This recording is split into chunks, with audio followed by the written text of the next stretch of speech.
Good morning. आज हम बात करेंगे पेपर क्रोमेटोग्राफी के बारे में। पेपर क्रोमेटोग्राफी यह मार्टिन के द्वारा प्रपोज की गई थी। ये सबसे सरल व सर्वाधिक प्रयुक्त होने वाली विधि है।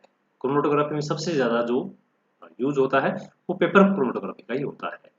ये विधि आयनों के विधि अभिगमन के सिद्धांत पर आधारित है। इस विधि के मुख्य जो स्टेप्स है इस मेथड के वो इस प्रकार है। सबसे पहला स्टेप फिल्टर पेपर का चयन। दूसरा स्टेप पदार्थ का विलयन बनाना।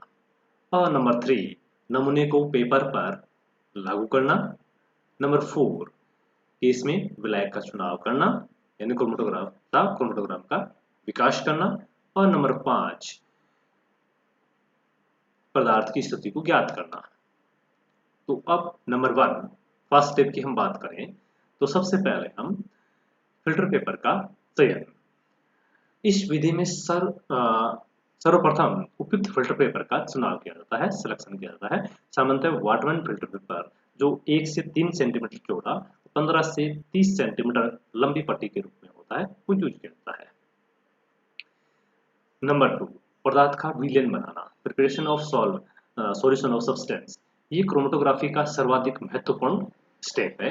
इसमें प्रयुक्त विलायक का इसमें जो उपयुक्त सफिशिएंट जो सॉल्वेंट होता है का चुनाव करके पदार्थ का विलयन बनाया जाता है। विलायक की न्यूनतम मात्रा लेकर पदार्थ का सांद्र विलयन बनाया जाता है। यानी जिस पदार्थ के क्रोमेटोग्राफी लेना है उसको उस पदार्थ के अंदर विलयन के उस पदार्थ को सॉल्वेंट के अंदर डिजोल्व किया जाता है और कंसंट्रेट सॉल्यूशन बनाया जाता है।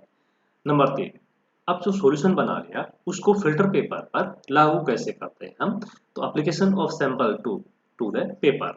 फिल्टर पेपर के एक किनारे पर फिल्टर पेपर के एक किनारे पर लगभग 2 से 3 सेंटीमीटर की दूरी पर पेंसिल से मार्क कर लेते हैं, एक लाइन खींच लेते हैं और उस लाइन पर पदार्थ के विलयन की एक बूंद कैपिलरी के थ्रू डालते हैं और गर्म हवा या ड्राई से सुखा लेते हैं।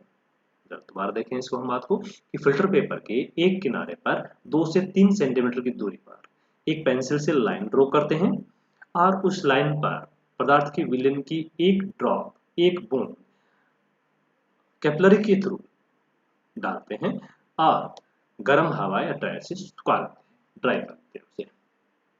अब उसके पश्चात विलायक का चुनाव। अब तो कौन से विलायक में रखें, विलायक का चुनाव और क्रोमेटोग्राम का विकास। तो choice of solvent and development of chromatogram.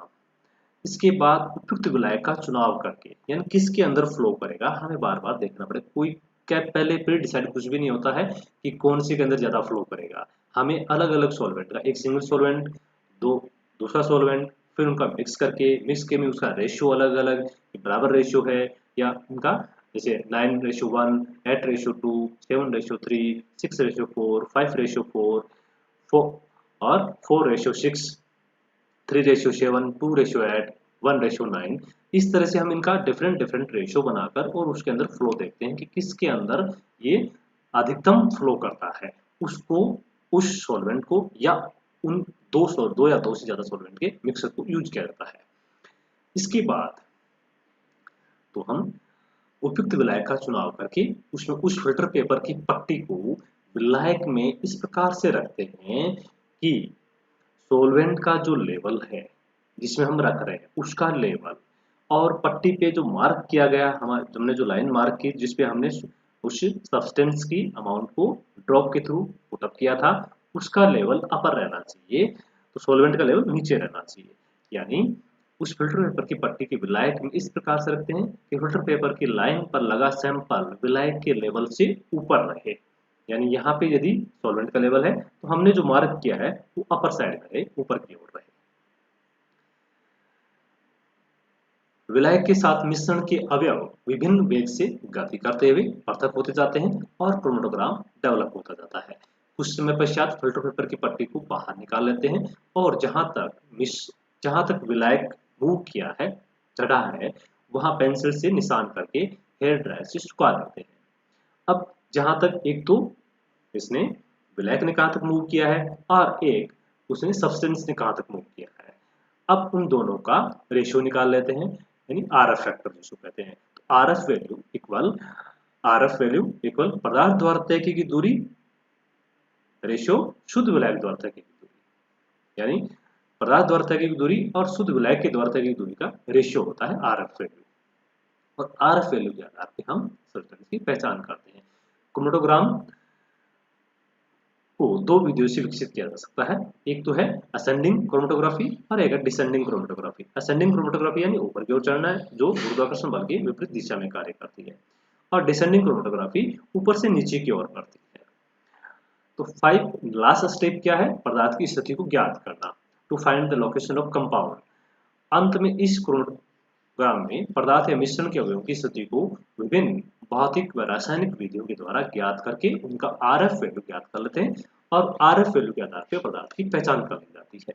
इस प्रकार पेपर क्रोमेटोग्राफी द्वारा हम किसी मिश्रण को, किसी पदार्थ को आइडेंटिफाई कर सकते हैं, मिश्रण में से कंपाउंड को सेपरेट आउट कर सकते हैं।